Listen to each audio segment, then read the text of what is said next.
What is the most important molecule that you need to stay healthy and prevent disease? Hi, this is Dr. Mark Hyman. Welcome back. Now, why have most of you never heard about this? And why is it the secret to prevent aging, cancer, heart disease, dementia, and more? And why is it necessary to treat everything from autism to Alzheimer's? And why are there over 76,000 medical articles about it, and your doctor doesn't know how to address the epidemic deficiency of this critical, life-giving molecule? What is it? It's the mother of all antioxidants, the master detoxifier, and the maestro of the immune system. It's called glutathione. The good news is your body produces its own glutathione. The bad news is that our poor diet, pollution, toxins, medications, stress, trauma, aging, infections, and radiation all deplete your body's glutathione levels.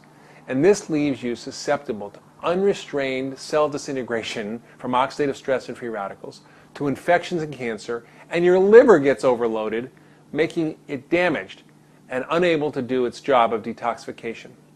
So, in treating chronically ill patients using functional medicine over the last 10 years, I have found that glutathione deficiency is found in nearly all of my very ill patients. Those who have chronic fatigue, heart disease, cancer, chronic infections, autoimmune diseases, diabetes, autism, Alzheimer's, Parkinson's, arthritis, asthma, kidney problems, liver disease, you name it. If you're very sick, you likely have a glutathione deficiency.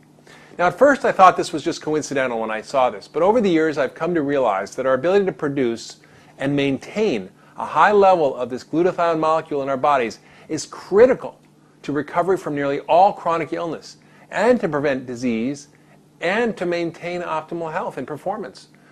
And so have the authors of the 76,000 medical articles on glutathione. Okay, so what's glutathione? What does it do for us? And how can we get more of it? Well, glutathione is a very simple molecule that's produced naturally all the time in your body. It's a combination of three simple building blocks we call amino acids: cysteine, glycine, and glutamate. The secret of its power is the sulfur chemicals it contains. Its sulfur is a very sticky, smelly molecule. It sort of acts like flypaper, and all the bad things in the body stick onto it. Free radicals and toxins like mercury and other heavy metals. Normally it's recycled in the body, except when the toxic load becomes too high. And that explains why we're in such trouble. In my practice, I test for the genes involved in glutathione metabolism. Genes involved in producing the enzymes that allow the body to produce and recycle the glutathione. They have lots of names, GSTM1 and GSTP1 and so on. The fact is that we all evolved in a time before there were 80,000 toxic industrial chemicals that were introduced into our world, before electromagnetic radiation was everywhere, before we polluted our lakes and rivers and skies and oceans and teeth with dental amalgams and with mercury and lead. And that's why we often got by with just a basic version of the genetic detoxification software that's encoded in our DNA. And it's sort of mediocre at getting rid of toxins in the body. We just really didn't need more. Who knew we would be poisoning ourselves and eating a processed, nutrition-depleted diet? That's why almost half of the population has a limited capacity to get rid of toxins. They're missing GSTM1 function. And nearly all my very sick patients, including me, which explains why I became mercury poisoned and why I suffer from chronic fatigue, are missing this particular gene. And that makes them the yellow canaries in the coal mine. And that may be up to 1/3 to 1/2 of our population who suffers from chronic disease. So why is glutathione so important? Well, it recycles all the antioxidants in the body. It helps us deal with free radicals. And dealing with free radicals is like handling a hot potato, right? The free radical gets passed around. It goes from vitamin C to vitamin E to lipoic acid, and then finally to glutathione, which cools it off and recycles the other antioxidants. And then the body can reduce or regenerate another protective glutathione molecule, and we're back in business. The problem occurs when we're overwhelmed with too much oxidative stress or too many toxins. Then glutathione becomes depleted, leading us towards some terrible illness.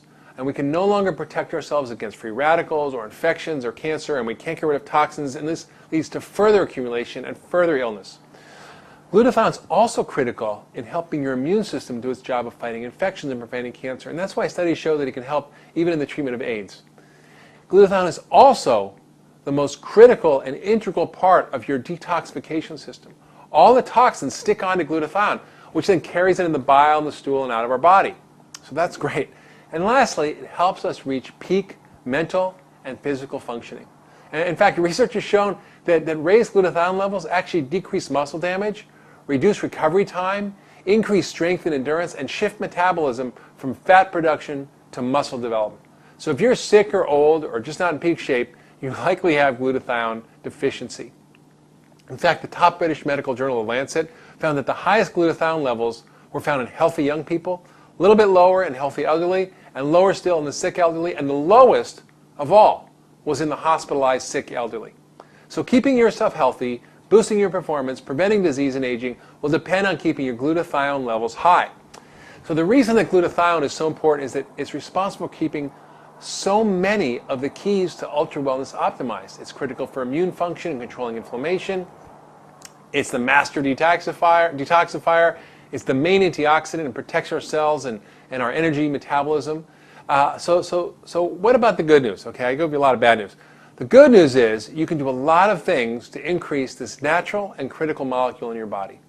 So you can eat glutathione boosting foods, you can exercise, and you can take glutathione boosting supplements. All right, so let's talk about what to eat. What should you eat if you want to boost glutathione? First, I want you to enjoy sulfur-containing foods. And the main ones are garlic and onions and the broccoli family, your cruciferous vegetables. Broccoli, kale, collards, cabbage, cauliflower, watercress, all these great foods that are full of powerful sulfur-containing molecules. Also, you can use bioactive whey protein. Remember Little Miss Muffet and her curds and whey, right? That clear liquid that comes off on the top of yogurt. This is the greatest source of cysteine and amino acid building blocks for glutathione synthesis. And I'm not a big fan of dairy, as you know, but there's an exception with a few warnings. The whey protein must be bioactive. It must be made from non-denatured proteins, which means the denatured protein is a breakdown of normal protein structure. It should be from non-pasteurized and non-industrially produced milk, which makes it free of pesticides, hormones, and antibiotics. There's one called Immunocal, which is actually prescription bioactive non-denatured whey protein that's even listed in the physician's desk reference. Okay, what about exercise? What type of exercise? Well, exercise is pretty straightforward. So not over-exercise, because that depletes glutathione, but regular exercise boosts your glutathione and helps your immune system and so on. So start slowly, build up to 30 minutes a day of vigorous aerobic exercise like walking or jogging or sports, which I like tennis or basketball. Strength training, 20 minutes 3 times a week is also helpful. And lastly, you can take some glutathione boosting supplements. So it would be easy just to take glutathione as a pill, right? But the body digests the protein and you don't get the benefits.